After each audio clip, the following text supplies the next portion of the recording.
Cuma pintar pidato, silsilah keluarga KH Ahmad Chalwani, semprot Gus Miftah tak paham Al-Quran.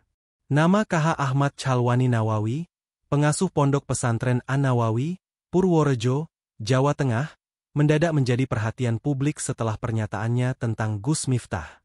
Dia menyebut Gus Miftah adalah ulama yang hanya bisa berpidato, namun tak paham dengan Al-Quran. Dalam sebuah pengajian, KH Ahmad Chalwani pernah menyinggung adanya seorang ulama dari Yogyakarta yang dikenal pandai berbicara, namun dinilai kurang mahir membaca Al-Quran. Beliau juga menyebut nama Gus Miftah sebagai contoh. Itu di Jogja juga ada orang pintar pidato, bicaranya pintar banget, ujar KH Ahmad Chalwani dalam ceramahnya, Sabtu, 14 Desember 2024. Namun, kata KH Ahmad, kemampuan membaca tulisan Arab dari sosok tersebut tidaklah sebaik retorikanya. Menurutnya, banyak orang awam yang terpesona oleh gaya ceramah Gus Miftah, menganggapnya sebagai sosok berilmu agama yang tinggi. Namun, para kiai atau ahli agama lebih memahami perbedaan antara ulama yang pandai berbicara dengan yang benar-benar mahir dalam membaca dan memahami Al-Quran.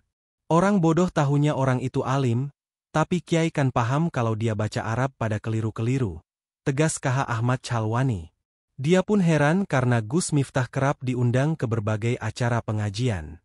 Ia pun mengingatkan masyarakat untuk lebih berhati-hati dalam memilih majelis pengajian dan sosok ulama yang diikuti. Makanya, saya waktu di Jakarta terang-terangan bilang, orang khotbah itu hebat menerangkannya. Tapi, ketika membaca tulisan Arab, banyak yang keliru, ungkap KH Ahmad Chalwani. KH Ahmad Chalwani adalah pendakwah dan mursid tarekat Qadiriyah wa Naqsyabandiyah yang dikenal luas. Sebagai pemimpin Ponpes An-Nawawi, beliau telah membawa pesantren ini berkembang pesat hingga dikenal tidak hanya di Indonesia, tetapi juga mancanegara seperti Malaysia, Singapura, Hong Kong, dan Guangzhou. Lahir pada 19 Desember 1954, KH Ahmad Chalwani Nawawi merupakan putra ketiga dari pasangan KH Muhammad Nawawi dan Nyai Saodah.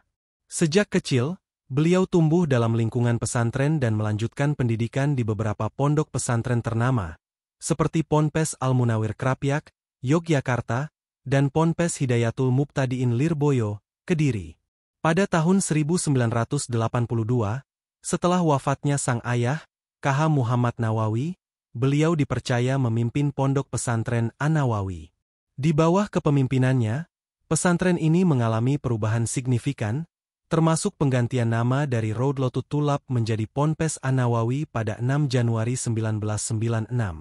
Tidak hanya berfokus pada pendidikan salafiyah, KH Ahmad Chalwani juga mengintegrasikan pendidikan formal dengan mendirikan lembaga seperti Madrasah Sanawiyah, MTS, Madrasah Aliyah, MA, dan Sekolah Tinggi Agama Islam, STI, An-Nawawi.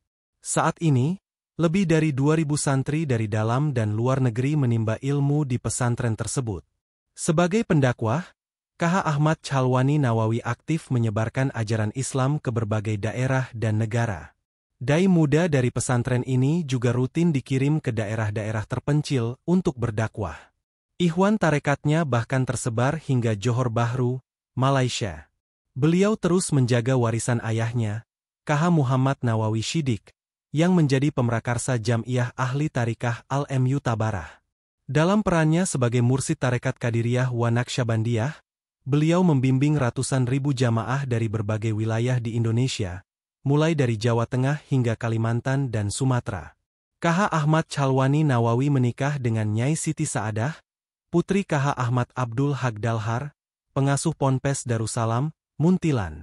Kehidupan beliau menjadi teladan, tidak hanya sebagai pemimpin pesantren, tetapi juga sebagai tokoh yang mampu membawa pendidikan Islam berkembang tanpa meninggalkan nilai-nilai salafiyah. Dengan kepemimpinannya yang visioner, nama KH Ahmad Chalwani Nawawi akan terus dikenang sebagai ulama karismatik yang membawa perubahan besar bagi pesantren dan umat Islam di Indonesia.